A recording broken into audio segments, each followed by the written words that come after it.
What is going on, guys? What is going on? In today's video, we're going to be going over how to add motion from a still image and to get something like this to this.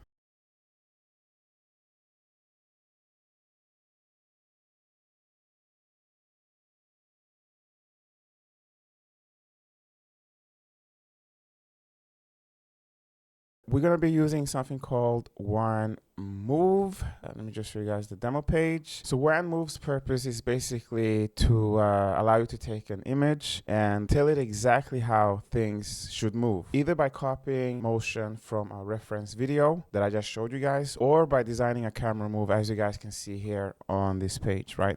So you click around and then you hit generate, but we're not going to be focusing on this part. We're going to be focusing on extracting motion from a video and applying that onto a still image, because don't necessarily see the point of this, because if you have, like, let's say a realtor who comes to a website, they don't have time to upload like images of, like, say a bathroom and then click around where they want the motion, like, you know, like they're doing here, and then hit generate.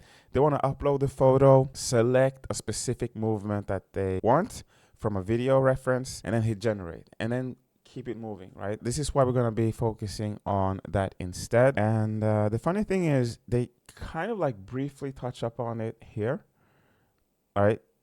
Very, but they don't tell you how to do it or anything like that. So yeah, that didn't stop me, obviously. We went all in and we managed to finally figure it out. And a lot of like companies that offer this type of services, especially in the prop tech world, like in real estate world and what have you, even car companies, they offer this kind of services, but nobody really talks about how to do this. In most tutorials on YouTube, they focus more on this type of animation, right? Or how you can like take yourself moving and then apply that to a still image. But I'm thinking more in the business sense of, like, how can this be applicable to like the real estate industry, the car industry, and any type of industry really that needs to have motion to their images. That's kind of like my aim here. So yeah, I mean, let's get to it. So yeah, so this is the pipeline. This wasn't as difficult as the last tutorial I made in terms of like staging 3D models onto like a empty living room or what have you. You can check it out. I'll leave a link below to the video. This was a bit easier. I wouldn't say it was straightforward. There was definitely a lot of tinkering and stuff like that. I really had, again, to get my hands dirty to figure this out and to actually make it work and make it production ready. So if you guys get any value out of this, hit like and yeah, subscribe. And by the way, if you run a company and you need help with implementing this into your pipeline, I do offer consulting. So yeah, you can click on the link below and get in contact with me. But other than that, let's get to it.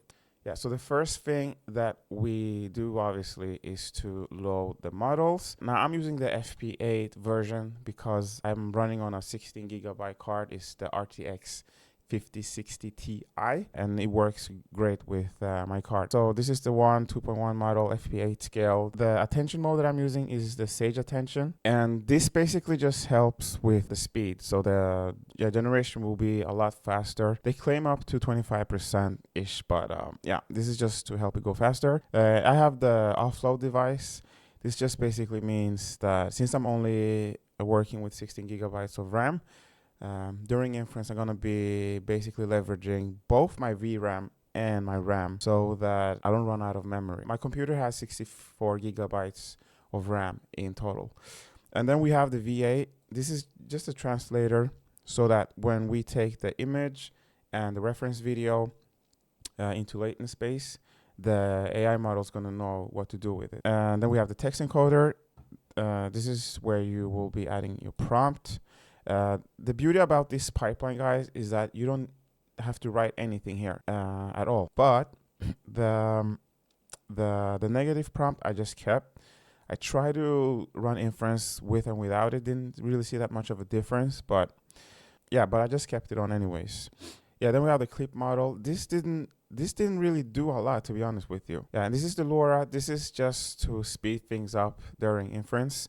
because usually these models, they need a lot of steps in order to give you the final results as they're creating the video or the image or what have you. And this just tells you to do it faster. So yeah, I always use LoRa, especially when I'm iterating. And then we have the load image. So this is basically where I load the image that I want to add movement to. Pretty straightforward. And this is just to resize the image so that the model is happy working with it. And I tend to work off 768 resolution. You could also try 832. Which is a bit higher. So 768 is like the sweet spot. And then you can obviously upscale later anyways. So yeah, just start off with 768 if you're running out of memory and go from there. And usually I like working with bicubic because it doesn't tend to add so much sharpness to the video. But in this case, I kept it at the Langsas, or however you pronounce it, because it did add a bit more clarity to the videos. And then we have it to scale to side to the longest. This is just to keep the aspect ratio of the image so that when I resize it, the aspect ratio will be exactly the same here, right? Yeah, then we have the clip vision that it goes into the K sampler ultimately. This is just to get the size of the image because we need that to resize the reference video so that it matches the size of our image, right? And yeah, again, I don't really use this at all. So I just leave this empty and I keep these negative prompts on. Don't really think to do anything because we are running on LoRa anyways. The CFG is at 1. Usually you have to have it higher in order for the negative prompts to be effective anyways. But we just leave it. And if I turn it on, the model won't run. So yeah, just keep it. Yeah, and by the way, this is also very important. This is just the length of the video clip that you want. So if you have this at 49, it basically means it will be 3 seconds. Yeah, here. At the very end of the pipeline, the frame rate is 16. If you take 49 divided by 16, you will land at around 3 seconds. And if you want it to be 5 seconds, then you will just bump this up to 81 and it will be a 5-second video clip. But then if you do that, you need to make sure that that also reflects here. So you need to bump this one up to 81 as well. So yeah, just keep that in mind. So if you want 3 seconds, this needs to be 49. This needs to be 49. If you want 5 seconds, you bump this up to 81. And you also bump this one up to 81. Yeah, this is the width that we got from the earlier node from this one. Don't really touch any of this. Just leave it off. Just leave it. Again, this is just to work so that VRAM and RAM work together during inference. Don't worry about this stuff. This is very advanced and it's not even relevant for this pipeline, so we just leave it. And then we have the motion part. This is where the model is going to be getting its camera motion. So we load up the image here. And again, we keep it at 16 so that it matches the pipeline. And we cap it at 49. In this specific example, this is just so that we keep it at 3 seconds. And this is where you want to start. So if the clip is very, very long, you don't have to start at the very beginning. So if I run it at, say, 20 here, you will see it's further in. So if I run it like at 50, yeah, it's even further, right? So yeah, but I kept it at 1 here because I wanted the motion from the very beginning towards the person. And this is also generated by AI, by the way. I just used the LTX to generate the motion video. Yeah, skip every frame, keep this at 1. Don't touch this. If you start touching this, then the motion will get all messed up. Format is 1 since we are using the 1 base model. This is where I had to do a lot of experiment. This is basically the key points. Let me show you how they look like so that you get a visual representation of them actually. Just have to turn this off and then hit run. Yeah, so basically these are the movements or the key points that we're going to be adding to this still image.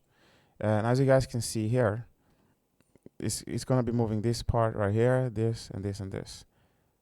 And as it's zooming in, you see how it's adding the motion, right? And it's 49 in total.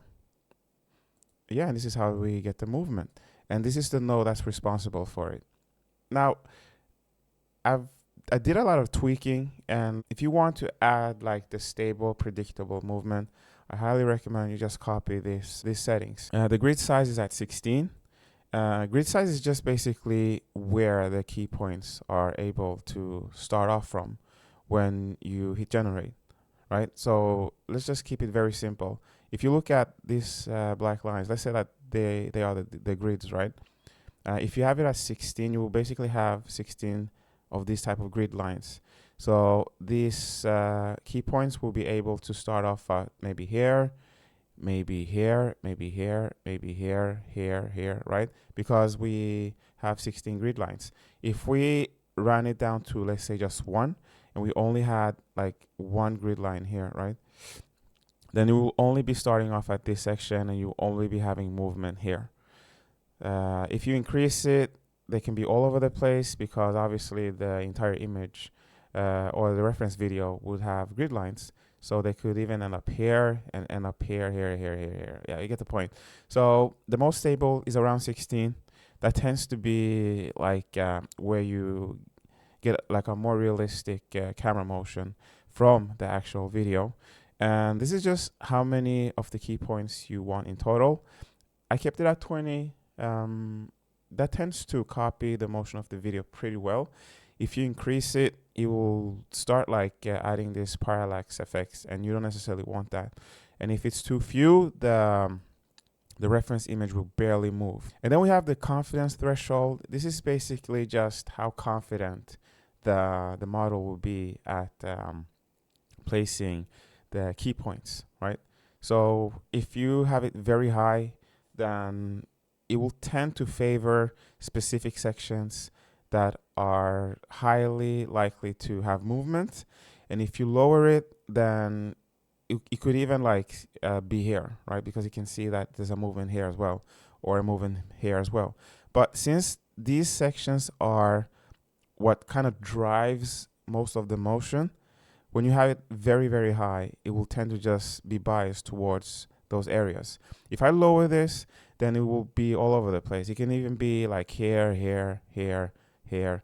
So then when you start actually extracting the motion from the video, your image will have like movement in the middle, to the side, even right at the ceiling, and you don't want that, right? You want to have very predictable movement, which is just like on the sides anyways.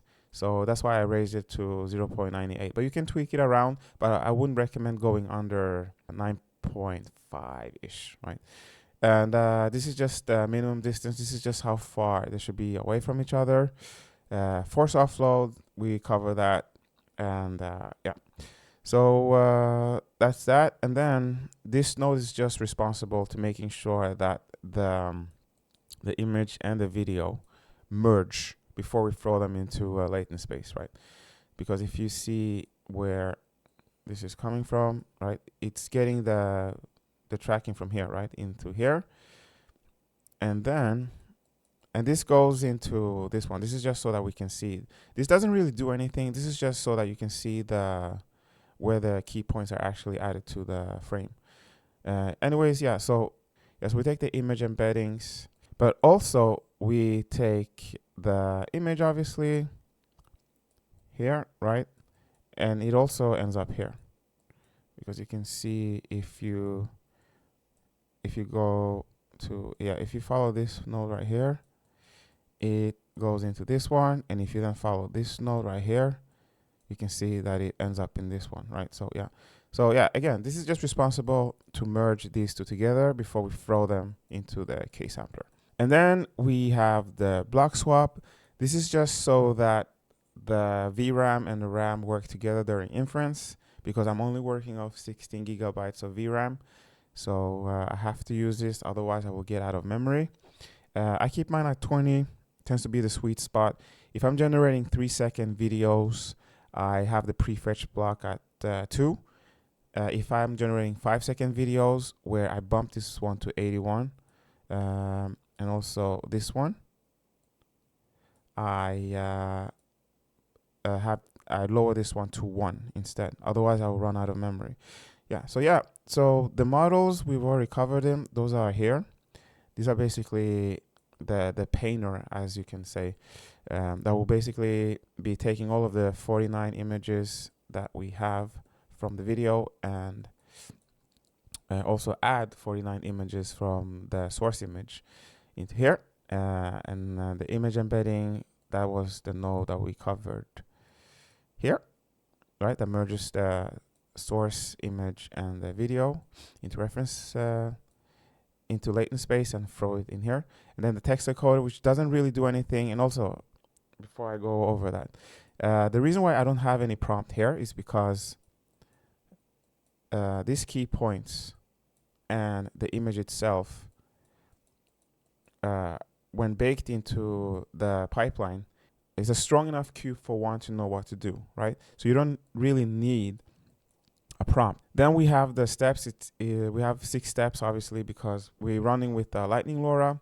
CFG is 1. Again, it's because it's a Lightning LoRa. The shift is at 2.5. This is basically just how detailed you want the model to be. If you keep this lower, the model will prioritize fine details, textures, and sharpness. And if you increase it to around 5-ish, and by lower I mean around 1, but if you increase it, the model will spend more time on the overall composition and structural elements earlier in the process. Yeah, but 2.5 is like a sweet spot. I always work off a fixed seed, and the reason for that is as I'm tweaking, I want to see the changes happen. Just leave this. It's already working. I did try a couple of the other ones. Did I see any difference? Not really. But by default, this is what they recommend anyway. So I just kept it at that. The noise strength needs to be at 1, obviously. And the reason for that is because we are working with this image. And if you lower it, you will have noise that the model is adding. And you don't want that. So keep it at 1. Yeah, and also this is just mathematical formulas that the model does during inference. So yeah, we just leave that. Start step is obviously 1 because we're already starting with a reference source image. And end step is just when it should stop. Don't touch this. It's already working off 6 steps, right? So 0 minus 5, if you account it for the number of steps, is 6. Because 0 is 1, and then 1 is 2, and so on and so forth. And by the time you reach 5, you are at 6 steps. Okay, this is advanced. This is just if you want to extend the length of the video beyond 5 seconds, but this pipeline isn't optimized for that, so we don't do anything with that. And yeah, decoder, this is what basically takes frames from the sampler and package them neatly together and ultimately give you the preview of the video here. And you can decide how you want the images to come in. If you're very low on VRAM, you can actually turn this on. It will essentially just take the frames in chunk by chunk. And this will be like the size that it's taking it in. But for the most part, you can turn it off and you will get frames one by one as they're coming in. I mean, this is self-explanatory. This is basically just how you want to format the frames or the images that you got from the K-sampler. So yeah, we keep it at 16 because that's what they recommend.